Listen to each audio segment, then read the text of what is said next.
بینندگان عزیز، من سیامک ستوده امروز 12 جون برنامه خودمون رو شروع میکنیم. همونطور که اطلاع دارید این برنامه جدیدی است که ما اضافه کرده ایم به برنامه‌های خودمون در پیام افغان. ما قبلا فقط یک شنبه ها ساعت 7 شب به وقت ایران برنامه داشتیم تا 8 و 10 دقیقه. حالا علاوه بر روز یک شنبه، روزهای جمعه که امروز هم یکی از همون روزها هست، ساعت 8:15 به وقت ایران برنامه داریم. بنابراین 2 بار در هفته ما برنامه داریم. این رو یادداشت بفرمایید که فراموش نکنید. یکی یک شنبه ها 7 شب و یکی جمعه ها 8:15 شب. برنامه اول 1 ساعت و 10 دقیقه است و برنامه دوم که جمعه باشد 55 دقیقه است. در ضمن تکراری های اینها اولی یعنی برنامه روز یک شنبه تکرارش جمعه 2:30 عصر به وقت ایرانه که امروز داشتید این رو، و تکرار برنامه جمعه چهارشنبه 1:30 عصر. بنابراین تکراری ها یکی جمعه است ساعت 2:30 عصر، یکی عرض کنم چهارشنبه 1:30 عصر. عرض کنم که چند خبر من دارم، چند آگهی که برای شما بگویم. منتها قبل از اینکه به سراغ آگهی ها برم فراموش کردم. ببینید دوستان عزیز، به خصوص دوستان افغانی که در اروپا و آمریکا و کانادا ما رو گوش میکنند و همینطور دوستان ایرانی توجه داشته باشند که ما این برنامه رو تازه شروع کرده ایم، اضافی رو، و احتیاج به کمک های مالی شما داریم. یعنی اگر این کمک های مالی از جانب شما برسد ما میتوانیم این برنامه رو ادامه بدهیم.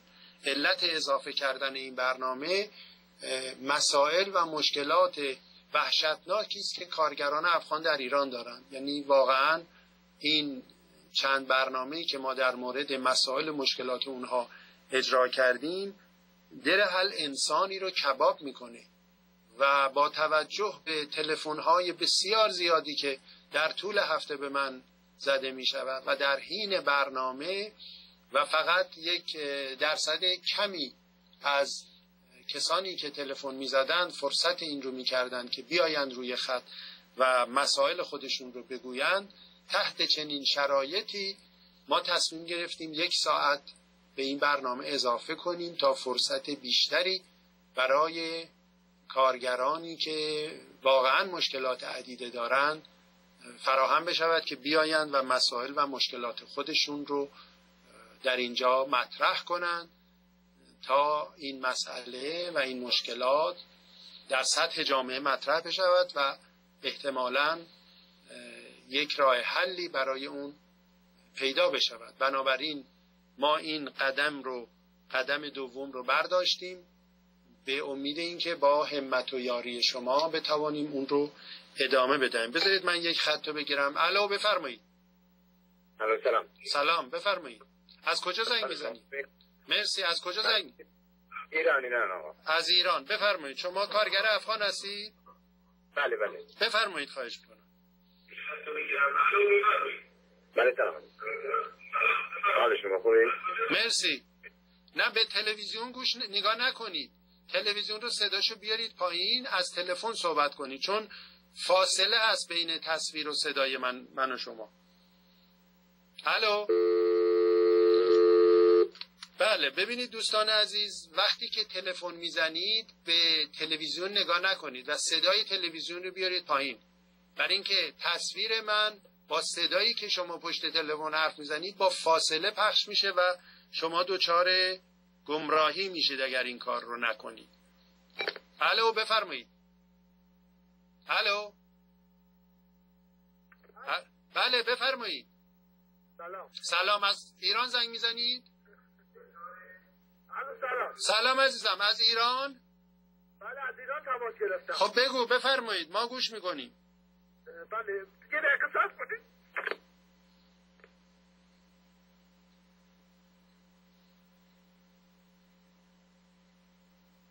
الو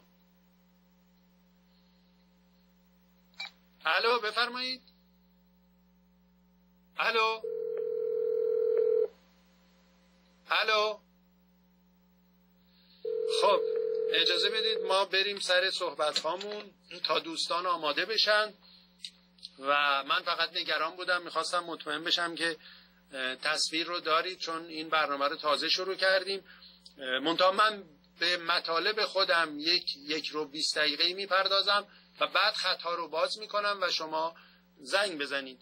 خبر خوب دیگر این که ما تعداد خطوط تلفنمون رو هم 2 برابر کردیم.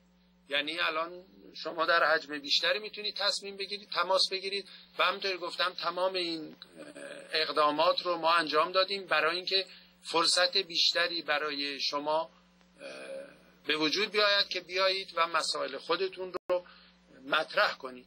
از جمله تلفن هایی که به من در این هفته زده شد چند تلفن و پیام بود که لازم است من قبل از برنامه اینها رو اینجا اعلام کنم.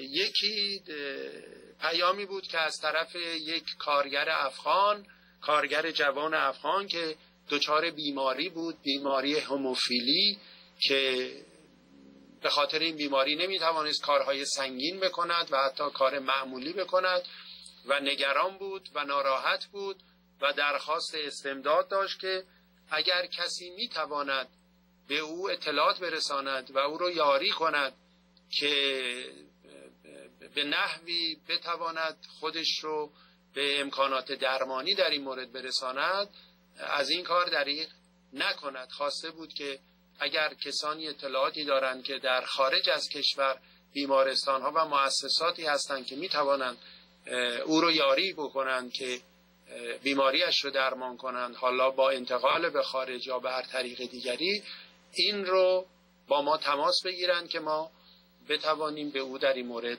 کمک بکنیم. تلفن دیگری که بسیار متأثر کننده بود از خانمی به نام یما، خانم افغانی به نام یما از لندن بود که ایشان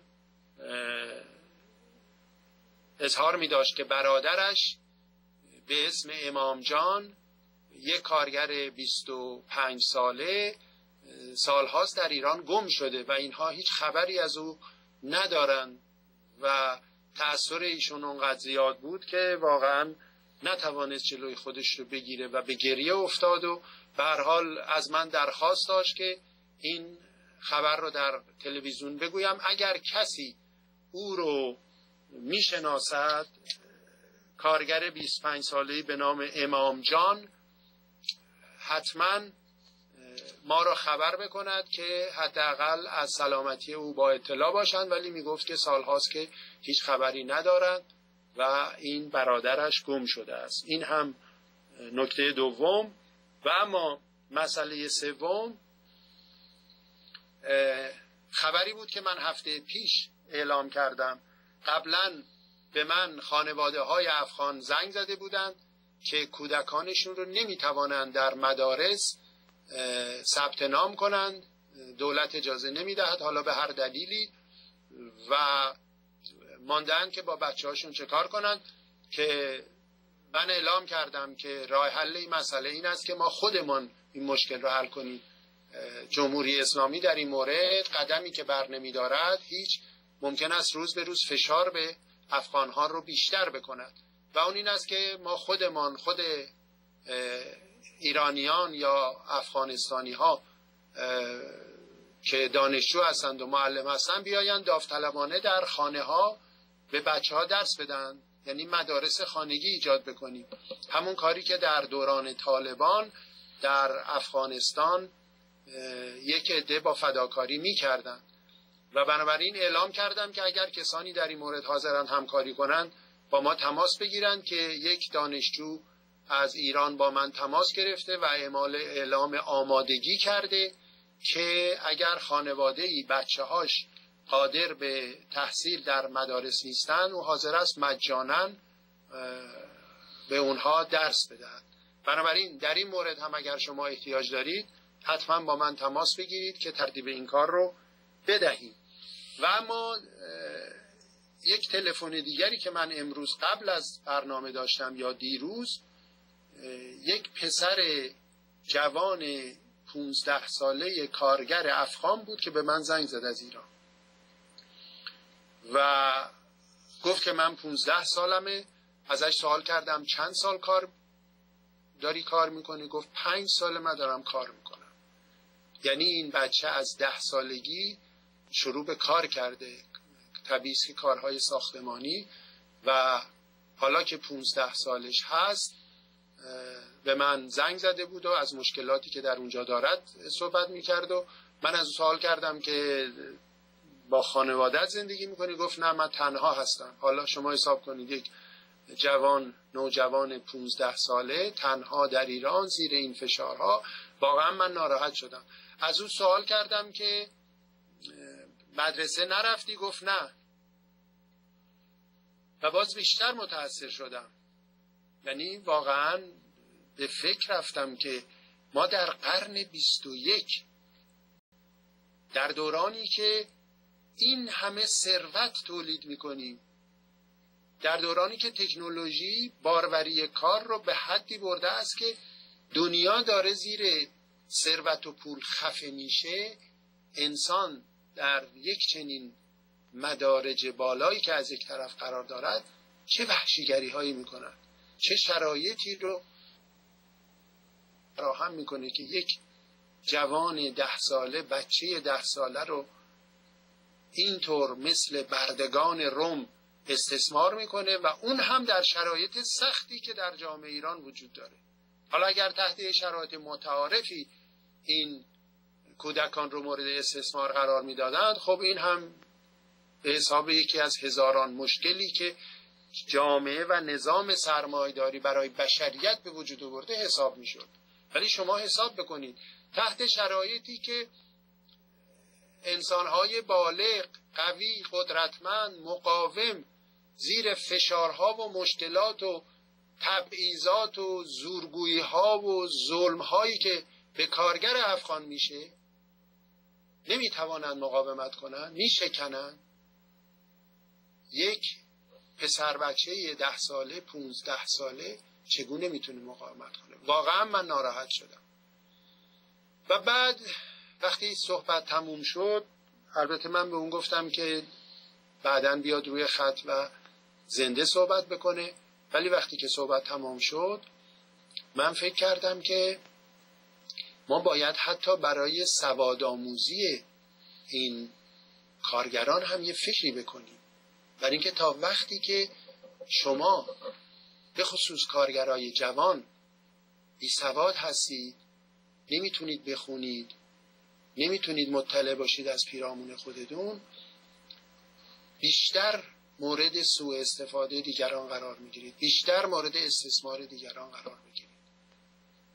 ما وقتی صحبت از این میکنیم که طبقه کارگر، حالا چه کارگر افغان چه کارگر ایرانی، باید به نیروی خودش متکی باشه، باید نیروی خودش رو متحد بکنه، باید خودش مسائل خودش رو حل بکنه و چشم داشتی به طبقات دیگر و دولت ها نداشته باشه، سوادآموزی و بالا بردن آگاهی هم یکی از این کارهاست که ما باید بکنیم.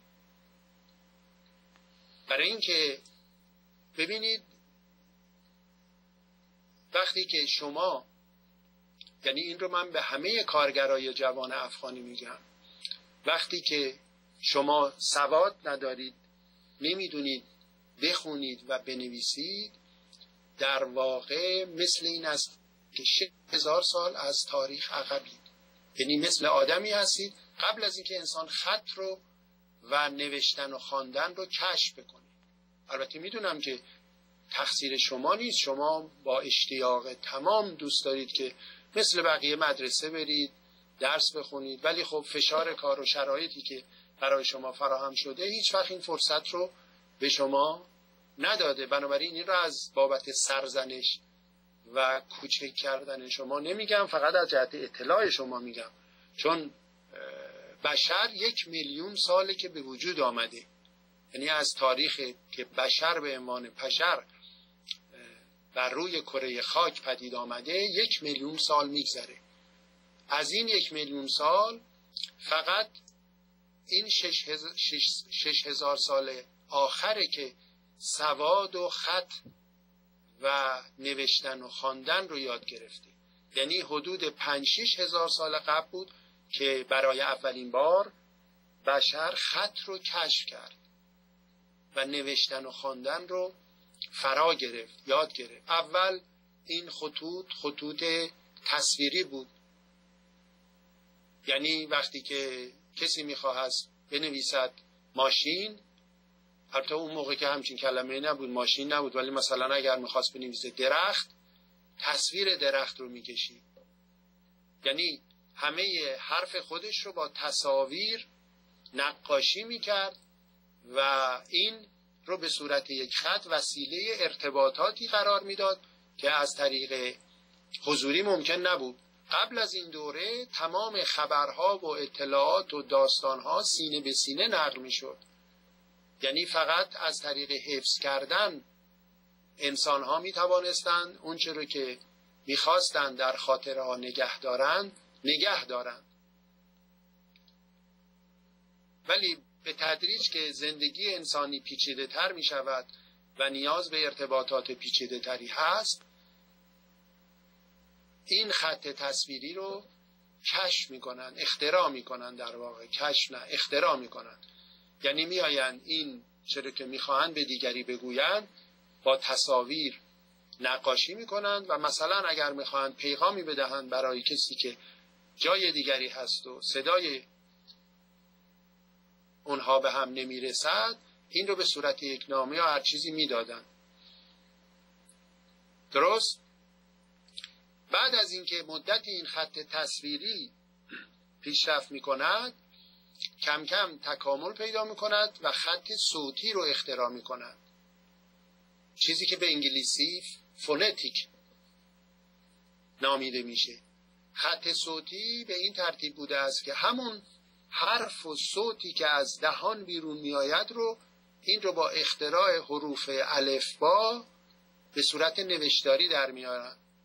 مثلا اگر ما میگوییم حسن، این ه و س و نون رو برای هر کدوم از این صداها یک علامتی رو اختصاص میدن و با سرهم کردن اینها کلمه حسن رو میسازن. بنابراین اون کسی که این کلمه رو میدیده همون صوتی رو از خودش در می آورده که فرد اولیه اون رو به نوشتار تبدیل کرده بوده و به این ترتیب خط به وجود میاد. و خب کشف خط یک انقلابی است، یک چیز خیلی بزرگی است برای انسان که بسیاری از مسائلش رو به خصوص در زمینه ارتباطات و حفظ اطلاعات حل میکنه. این اتفاق کی میفته؟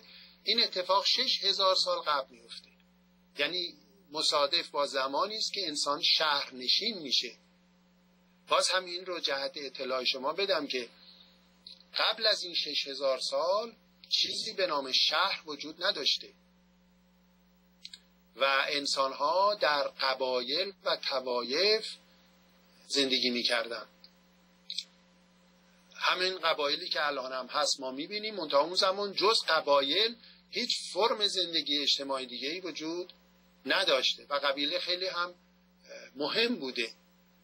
البته من بعداً برای شما خواهم گفت که قبل از این خیلی چیزا وجود نداشته. در واقع این 6,000 سال یک انقلاب بزرگی رخ میده که تمام وضعیت زندگی مردم عوض میشه و یک سلسله تأسیسات و تشکیلات جدیدی به وجود میاد.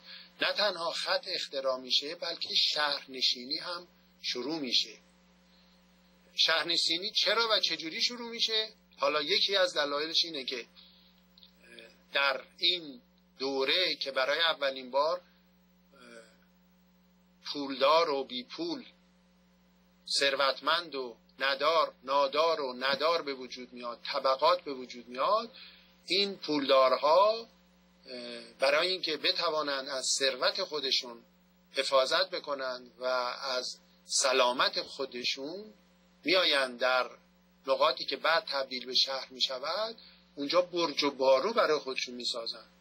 چون تا وقتی که در قبیله بودن هیچ حصار و برج و باجویی وجود نداشته و اینها اگر ثروتی هم داشتن این ثروتشون رو نمیتونستن توی چادر نگه دارن، چون هر لحظه ممکنه بقیه اعضای قبیله که فقیر بودن و اینها پولدار بودن بیان و این چادرها رو از جا بکنن، پولهای اینها رو ببرن و جان خود اینها هم در خطر بوده.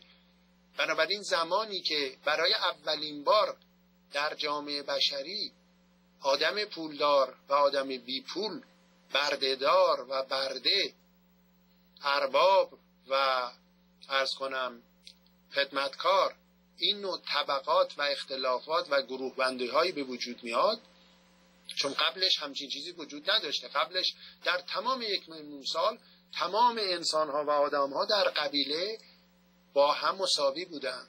هیچ کسی نبوده که بگن اون داراست و این یکی فقیره.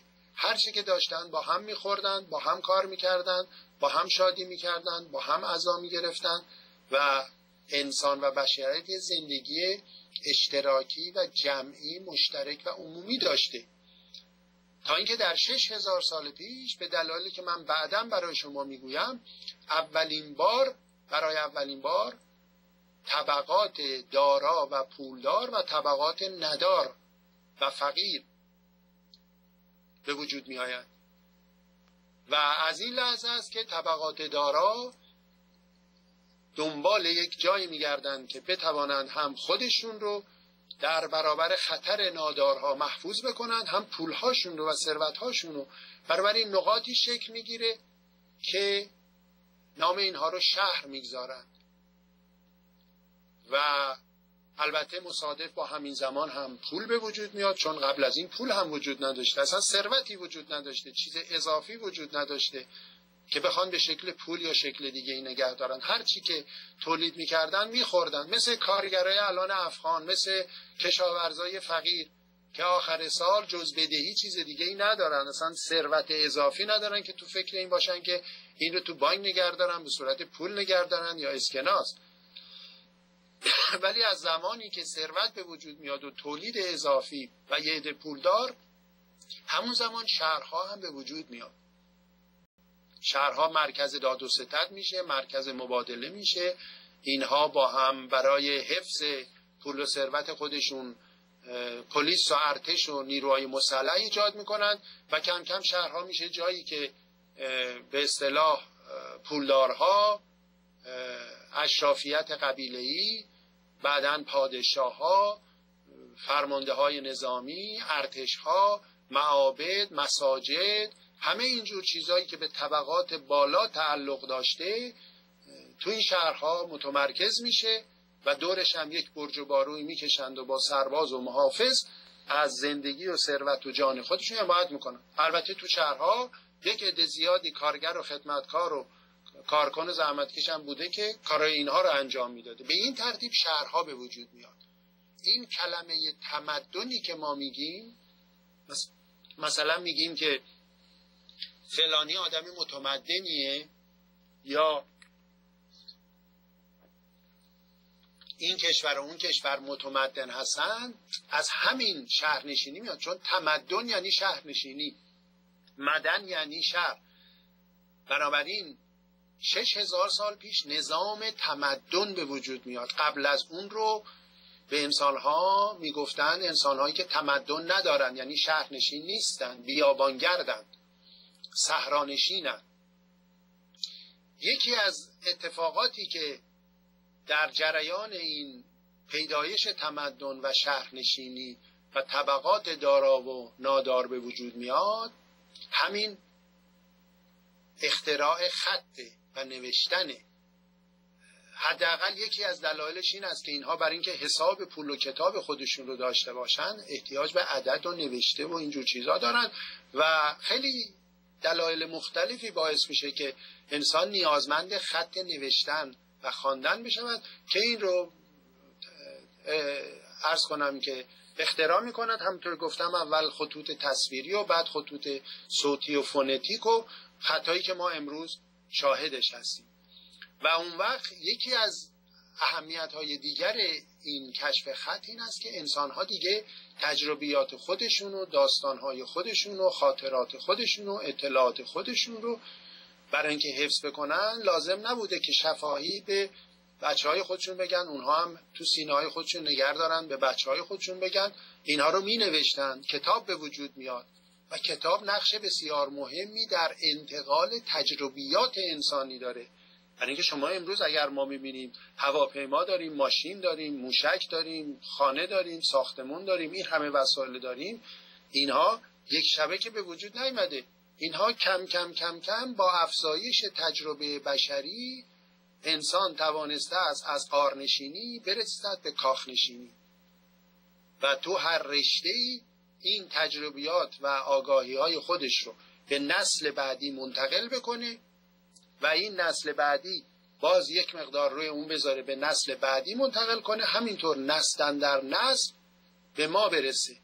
این بدون نوشتن امکان پذیر نبوده، چون در دوران ما قبل تمدن، ما قبل شهرنشینی، دوران نظام قبیله‌ای، این امکان وجود داشته که انسان‌ها تجربیات و اطلاعات خودشون رو سینه به سینه منتقل کنن، چون زیاد نبوده، اینا مختصر بوده، میشده حفظ کرد.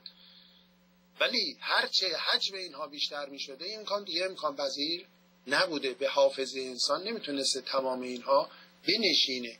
بنابراین نیاز داشتن یک وسیله‌ای کشف کنن که این اطلاعات و آگاهی‌ها رو بتونن ثبت کنن، بنویسن تا انتقالش به دیگران راحت باشه و این کار رو کردند و امروزه ما به مقدار زیادی اون امکاناتی رو که در جامعه انسانی داریم مدیون چنین وضعی هست. خب حالا من همه اینها رو گفتم برای چی؟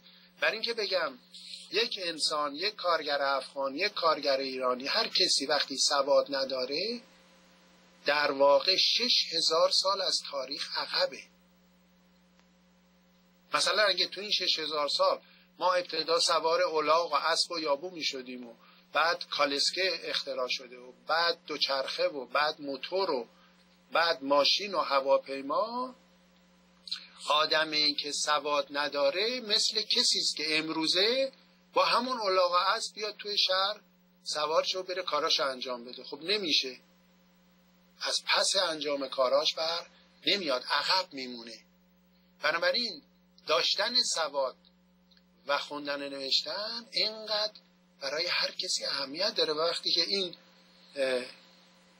پسر 15 ساله به من گفت که از 5 سال قبل کار میکرده و هیچ وقت فرصت مدرسه رفتن رو نداشته، من به فکر افتادم که چرا حالا که ما برنامه‌ای داریم که کارگرای افغان به هر حال با کلی امید زنگ میزنن مسائل خودشون رو مطرح میکنن، درسته که ما نمیتونیم همه این مسائل حل بکنیم ولی حداقل بعضی از این مشکلات رو میتونیم حل بکنیم. ما میتونیم اون کارگری که امروز به من زنگ زد یا کارگرای دیگه‌ای که دوست دارن سواد رو یاد بگیرن، اینها رو توسط یه عده دانشجویان علاقه‌مند و انسان و شریفی که دلشون برای بشریت میسوزه و حاضرن وقت بگذارن و مجانا به اینها تحصیل و آموزش و خواندن و نوشتن رو یاد بدن، قرار بگذاریم که اینا برون یک جایی بنشینند، خونه‌ای جایی و به اینا سواد یاد بدن. درست؟ پس همه کارگرای افغانی که صدای من رو میشنون و علاقه دارن که سواد یاد بگیرن که بعد بتونن با این سوادها کتاب بخونن، آگاهی خودشون رو بالا ببرن، بعد از برنامه با من تماس بگیرن تا ترتیب این کار رو بدیم. ببینید ما یک سلسله کارهای فوری داریم که آقا پول شما رو نگرفتن، باید فکر کنیم چجوری میتونیم پولتون رو بگیریم یا خودتون فکر کنید. یه سری صحبتایی که فوریه، همین امروز و فردا و این ماه و اون ماه باید این پول رو پس گرفت یا باید این مشکل رو حل کرد. ولی یه سری مشکلاتی دراز مدتن، باید به فکر اونها بود و یکی از اینها سواد آگاهیه. اونچه که ما باید مد نظرمون باشه، اونچه که من علاقه دارم اینه که وقتی صحبت از یک کارگر افغان میشه، وقتی صحبت از یک کارگر ایرانی میشه، وقتی صحبت از یک کارگر میشه، ایدئال من یک کارگریه که یک از حقوق خودش دفاع بکنه، یعنی غرور خودش رو هیچ وقت از دست نده. اگه کسی به او توهین کرد جلوش بایسته. اگه کسی خواست حق اون رو بخوره، همونطور که اون جوان 17 ساله که اسمش فرزاد بود به من زنگ زد و گفت من هیچ وقت نمیذارم به من توهین کنن، وای میسم کارم هم از دست بدم، طوری نیست، مگه چی شده 4-5 سال من این کارو میکنم، الان کارم دارم. بلند میشه و از حیثیت و شرف خودش دفاع میکنه. خب معلومه هر جایی که آدم از حیثیت و شرفش بخواد دفاع کنه باید هزینه بپردازه، یا بیکار میشه، یا سیلی میخوره، یا دستگیر میشه. چرا که نه؟ مگر این زندانیان سیاسی که زندان میرن به خاطر چی میرن؟ به خاطر دفاع از آزادی، به خاطر دفاع از شرافت انسانی، به خاطر اینکه انسانهای شایسته‌ای هستن که جلوی ظلم و زور نیستن. اون ظلم و زوری که نیشش به تن شما کارگرای افغان هم میره. اون آدم سیاسی که میره زندان برای خاطر شما هم هست که بلند شده و میره زندان، ولی قبل از همه به خودش خدمت میکنه، چون غرور و شخصیت خودش حفظ میکنه و میره زندان و بهاشو میپردازه و بعدم که میاد پشیمون نیست. من خودم 5 سال در زندان شاهنشاهی بودم، 10 سال محکوم شده بودم، 5 سال شد انقلاب شد اومدم بیرون، ولی الان وقتی فکر میکنم به هیچ وجه ناراحت نیستم که زندان بودم، برای اینکه اون هزینه‌ای بوده که من برای اعتقاداتم، برای غرورم، برای شرفم، برای همدردیم با انسانیت، با مردم دیگه، با کارگر دیگه پرداختم و هیچ پشیمون نیستم. بنابراین اون کارگر افغانی که برای من ایدئاله، اون کارگر ایرانی که برای من ایدئاله و همه این صحبت‌ها و کارهایی که من و دیگران و همه ما میکنیم به خاطر اون است، یک کارگری است که یک از حقوق خودش دفاع بکنه. همیشه وقتی به خودش فکر میکنه احساس افتخار بکنه، برای اینکه من همیشه گفتم اونهایی که شایسته احترام هستن، اون بشرها و انسانهایی که باید به اونها احترام گذاشت و من شخصا با احترام به اونها نگاه میکنم، اون انگلها و مفخورها و پولدارهایی که حق دیگران رو میخورن و به قول اون شاعر کارو به روی لاشه زحمت رقص و پایکوبی میکنن و عیاشی میکنن، اونها برای من هیچ ارزشی ندارن. اونها یک مش انگل و فاسد و جنایتکار و ضد بشر هستن که تمام بدبختی های بشریت بخشن مسئولیتش به عهده اونهاست. ولی برای من کارگر افغان یا کارگر ایرانی که زحمت میکشه، حتی اگر در یک لانه، در یک غار، در یک سوراخ زندگی میکنه، حتی اگر لباسش پاره پور است، حتی اگر دستش پر از ترک و چروکه، برای من ارزش بسیار بالایی داره، برای اینکه اونه که زندگی رو میسازه، اونه که تمام غذایی که ما میخوریم، تمام لباسایی که ما میپوشیم، تمام ساختمونهایی که ما پس دیوارهای اون خودمون رو از سرما و گرما مسئول داریم، اونه که میسازه.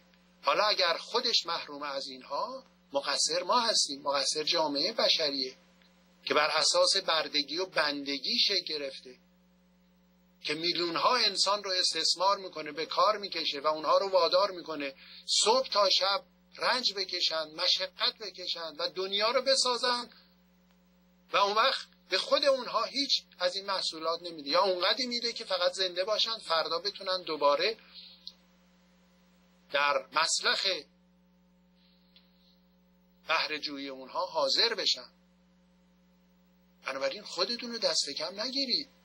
اینکه دیگران به شما توهین میکنن و شما رو خار میکنن توجه نداشته باشید. ما هم وقتی زندان میشدیم، اون بازجوهای بیریشه بیشخصیت اراذل و اوباش خیلی حرفای زشتی به ما میزدن، ولی کوچکترین تأثیری در شخصیت و احساسی که ما نسبت به خودمون داشتیم نداشت. چرا؟ برای اینکه ما به وجود خودمون واقف بودیم، مطمئن بودیم کاری که میکنیم درسته. وقتی انسان عقیده داشته باشه به کاری که میکنه، به شخصیتی که داره، خودش از خودش راضی باشه، هیچ تحقیر و فحش و دشنامی نمیتونه شخصیتون رو بشکنه، به شرطی که از شرف خودش دفاع کرده باشه.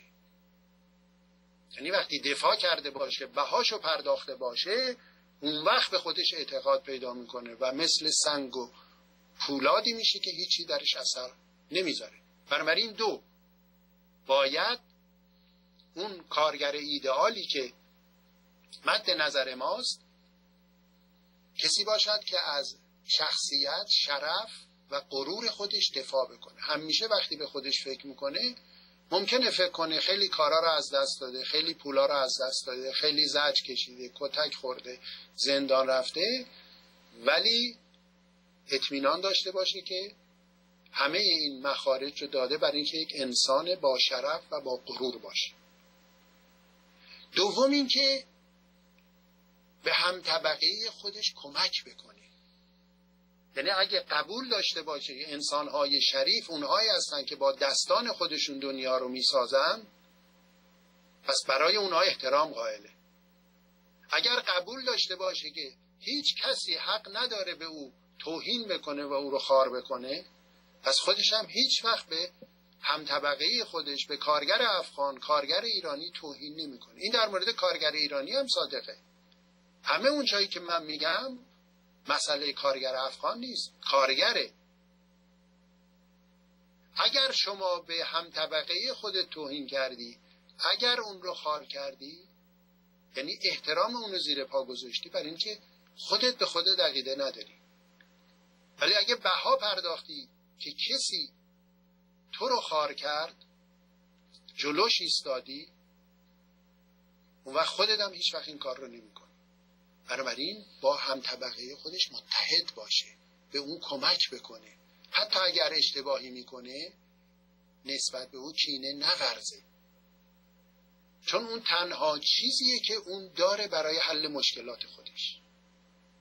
و سوم این که باسواد باشه، آگاه باشه، بدون دنیایی که توش زندگی میکنه چه دنیاییه، بدونه که دوست و دشمنش چیه، بدونه که بشریت چجوری به وجود اومده، تاریخ گذشته چی بوده، انسان چجوری از غارنشینی رسیده به وضعیت کنونی. اینها رو بدونه.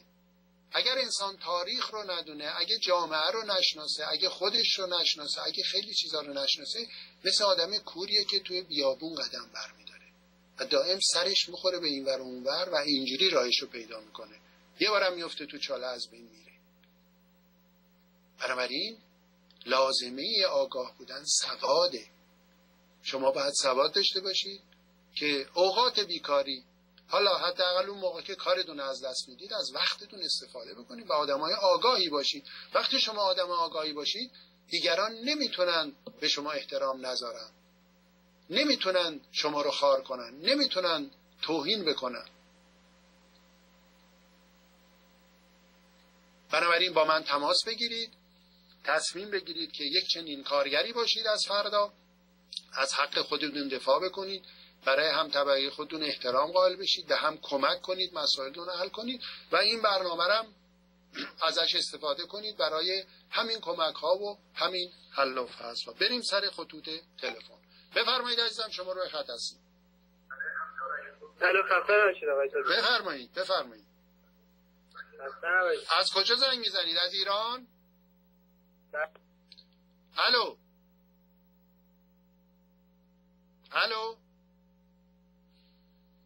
خب متاسفانه قطع شد. بفرمایید. الو خب میبینید که ما بفرمایید. سلام عزیزم، از ایران زنگ میزنید؟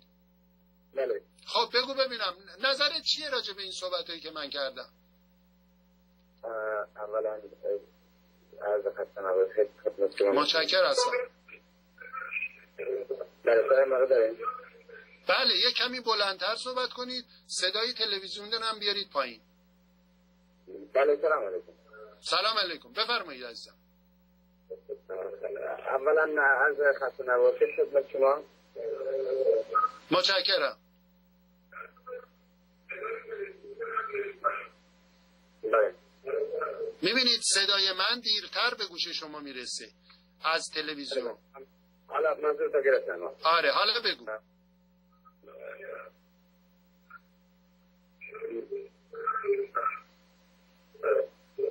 ببین تلویزیونت هنوز نیاوردی پایین. گوش. خیلی خوب. سریع صحبت کنید. بله مشکل ما داریم با اولا خط نبست به خدمت شما هست. متشکرم. ایران.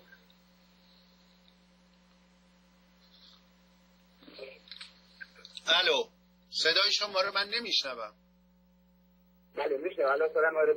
بله بلند صحبت کنید و برید مرتب صحبت کنید، مکس نکنید.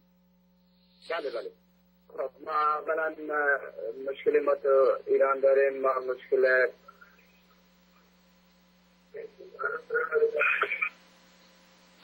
نه دوباره صدای شما قطع شد. ناچارم برم یه خط دیگه، عذر میخوام. بفرمایید شما رو خط هستید. الو، صدای تلویزیونتون رو بیارید پایین. وقتی که تلفن من جواب میدم صدای تلویزیون شما. بله بفرمایید. الان خوب شد؟ آره خوب شد. بگو عزیزم. سلام علیکم. سلام علیکم. بفرمایید. خوب سلامتی. قربون شما. متشکر هستم. مخلصم کردم. این برنامه برای چیه؟ این برنامه برای کارگرای افغانه، برای دردای اوناست، برای بدبختیای اوناست، برای اینکه بیان شکایتاشونو بگن، مشکلاتشونو بگن که اقلن دنیا به درد و دل اونا آشنا بشه. من به خاطر همین زنگ زدم. گفتم مشکلات خودمون زیاده. خب آفرین. خودم کارگر هستم. بله.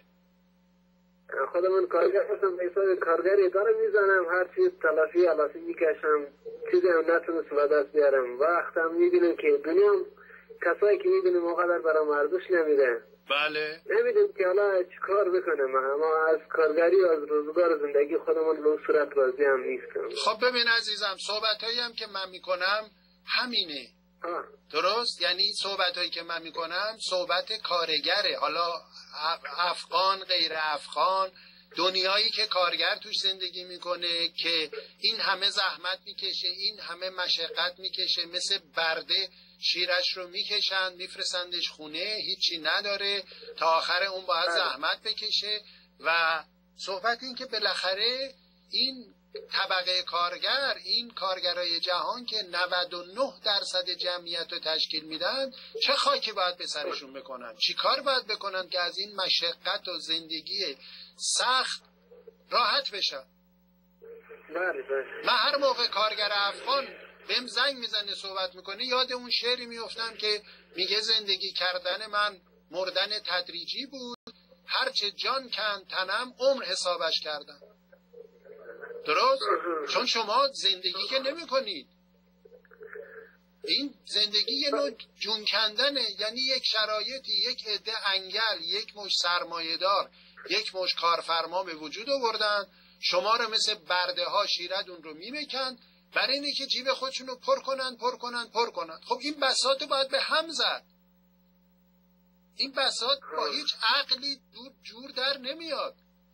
یعنی هیچکی نمیتونه بیاد بگه آره درست اینه که یه عده پول داشته باشن، یه عده هیچی نداشته باشن. نه خیر، همچی چیزی رو بشر نمیپذیره و کسی که قبل از همه نمیپذیره کارگره، برای اینکه اونه که قربانی میشه، اونه که زندگیشو از دست میده.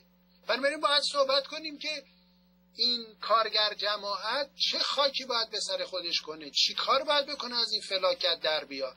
آخه اگه قرار باشه شما تا آخر عمرت بخوای عرق بریزی و جز فوش و سرشکستگی و خاری و گرسنگی هیچی نصیبت نشه، خب دیگه این زندگی به چه درد میخوره؟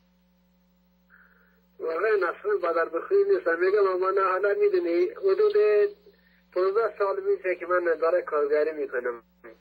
یعنی بازم برات میگم که اصلا صاحب 100,000 تومان نشدم. از چند سالگی شروع به کارگری کردی؟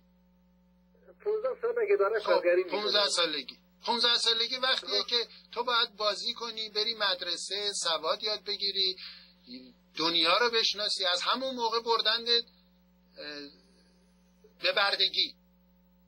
آخه اینجوری که نمیشه. خلاص میخواست راهنمایی بکنی، من باید کار بکنم تا بتونم به اینجا برسم. خب ببین عزیز من، چیزی هم نتونستم توی قدر وقت چیز به دست بیارم. میدونم راهنمایی داری که لاغر بتونم خارج یا پاده شما یا جای دیگه بتونم سفر بکنم. ببین بخواستم صحبت بکنم. باشه بذار گوشی که من صحبتمو بکنم. ببینید مشکل طبقه کارگر یه مشکل ساده ای نیست. سردرد نیست که من یه قرص آسپرین بدم سردردش خوب بشه. چرا؟ سردردم داره، قرص آسپرینم داده میشه، ولی یه مشکلای اساسی تری داره که این یه شب و دو شب حل نمیشه. ما مدت ها باید صحبت کنیم، حرف بزنیم، ببینیم. اولا شما روی خط هستی هنوز؟ ببینیم که مشکلات این طبقه چیه، راه نجاتش چیه، راه کارش چیه. حالا به هر حال این برنامه رو گوش بکنید، ما کم کم همینطوری صحبت میکنیم و میریم جلو ببینیم به کجا میرسیم. خیلی ممنون که زنگ زدید. بذارید یه خط دیگر رو من بگم. قربون شما از راهنماییتون خیلی متشکرم. خواهش میکنم. لطف شما زیاد. تشکر. بفرمایید شما رو خط هستی. الو سلام علیکم. سلام عزیزم، از ایران. بله از ایران. بگو عزیزم، گوش میدیم. سلام علیکم. حال شما خوبه؟ قربون شما، خیلی ممنون.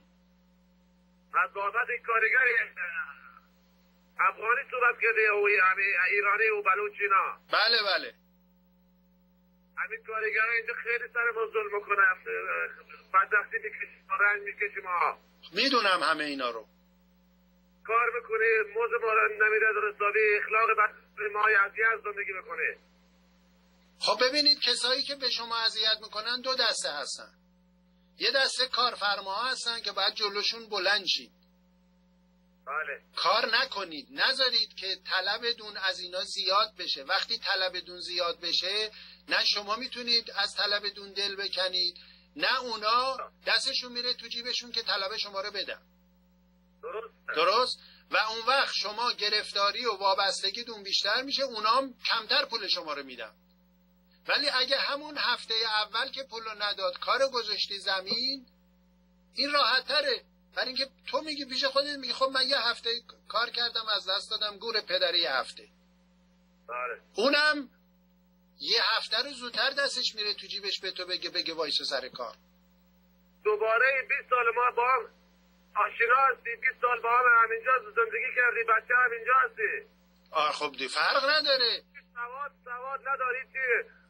یارانه کرده، الان جواد شهرداری 85,000 تومان از ما پول نقد میگیره اگه که بابت کار. خب میگم شما اونایی که با اون طرف هستن، یکی کارفرماها هستن، یکی دولت کارفرماهاست. یه قانونایی دولت بر علیه شما تصویب میکنه که خب اونو باید با دولت مبارزه کنید. حالا من که نمیتونم بگم برید تو خیابون تظاهرات کنید، چون به قول افغان میگه ما رو میبندن به گلوله. درست؟ ولی میتونم بدون بگم که آقا جان، اون کارفرمایی که حقوق شما رو نمیده، این رو چیکار کنید؟ این رو براش کار نکنید، کارشو بذارید زمین. میتونم به شما بگم که آقا شما سواد ندارید، تماس بگیرید یکی بیاد سواد یادتون بده. میتونم به شما بگم که بچه‌ها که مدرسه نمیذارن زنگ بزن که یک کسی دیگر که با ما تماس گرفته بفرستیم مجانی درست بده. میتونم بگم که یک ساعتی که میشینی پای برنامه من گوش بده تا اقلا من یه مقدار از تاریخ، از جغرافی، از اوضاع برات بگم که آگاه بشی، چشت باز بشه، بدونی تو چه دنیایی زندگی. این کارا رو که میتونیم بکنیم ها. بله تمام حرفات ما گوش میکشیم. واقعا نیرو انتظامی با برخورد ما رو اذیت میکنه، زیاد ما رو کتک میزنه. بابا میره پیش او بنده خدا میگه آقا این کار نداره رد کو 6 ماه بنده خدا کار میکنه، دوباره میره نیرو انتظامی اون رو رد میکنه، میره افغانستان دیگه بنده خدایا رو دیدن کتکش میدونم اینا یه مش جنایتکارن، اینا یه مش وحشیان، اینا یه مش بی‌انصافن، اینا یه مش ضد انسانن. اینا رو باید یک موقعی که قدرت میفته دست ما چنان گوشمالیشون بدیم که تو تاریخ ثبت کنن. درست؟ اینا همه این ظلما میشه، ولی ما باید دنبال اون نیرو و قدرتی بگردیم که جواب اینا رو یه روزی بتونه بده. اون نیرو هم تو خود کارگراست، تو خود ماست. تا ما وقتی 5 تا انگشت جدا از هم هستیم، متفقر و پراکنده هستیم، هر بلایی که بخوان سر ما میارن.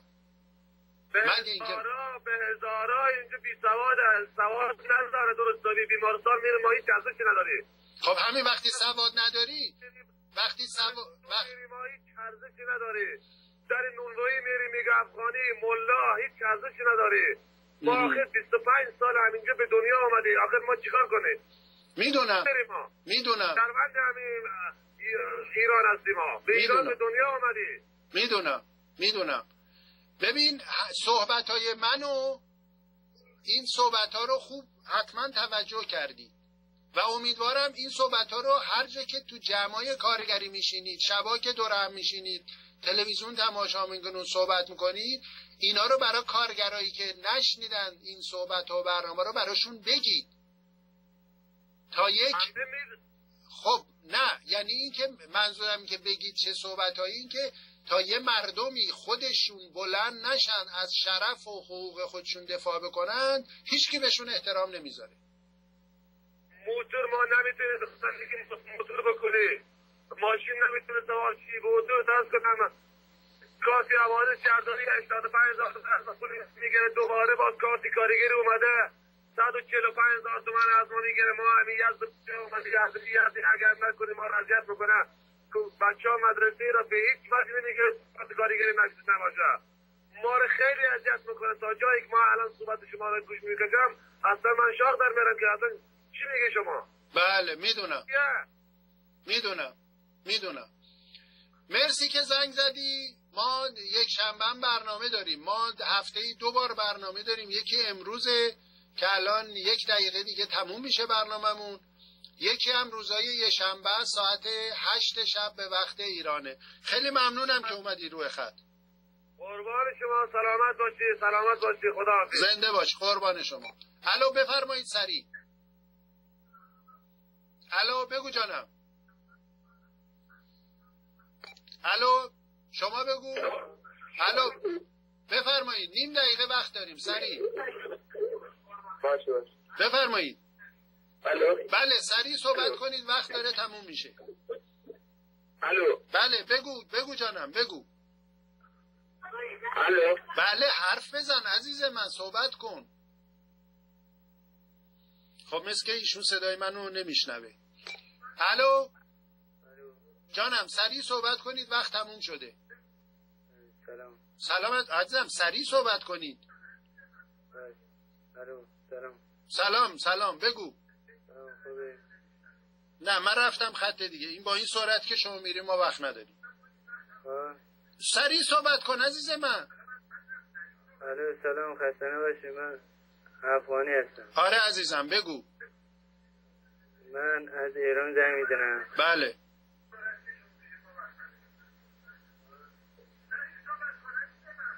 الو. پس چرا حرف نمیزنی؟ تلویزیون نگاه نکن عزیزم. بله. تلویزیون نگاه نکن، با من تو داری صحبت میکنی. تصویر من و تو بعدن میاد. ما الان اومدیم ایران، 4 سال اومدم، من خودم 14 سالمه. خب 4 سال با ایران کار میکنم. از 10 سالگی کار میکردی نه؟ آره 10 سالگی میکنم. آره جانم. حرفای منو گوش کردی امشب؟ آره همیشه گوش کردم. خوب بود؟ حرفا درست بود؟ آره خوب بود. خیلی اذیت میکنه ما رو. میدونم عزیزم، برای همین من این صحبت رو میکنم. آره دیگه الان صحبت شما رو گوش میکنم. آره گوش بده، برنامه‌های دیگر هم گوش بده تا ببینیم چی میشه. مرسی که زنگ زدی. خداحافظ. خب وقت ما بینندگان عزیز تموم شد. خب ما همیشه وقت کم داریم، یعنی حرف گفتنی اونقدر زیاده که اگه 10 ساعت هم برنامه ما باشه باز کفاف صحبت‌های ما رو نمی‌کنه. بعد از پایان برنامه من هستم، زنگ بزنید اگه مسئله دارید بگید. و برنامه‌های ما همونطوری گفتم جمعه ها و یک شنبه ها ساعت 8 و 8:15 شب هر هفته شروع میشه که ما با شما هستیم. شاد و سرحال باشید تا روز یک شنبه 8 شب که باز در کنار هم باشیم. متشکرم.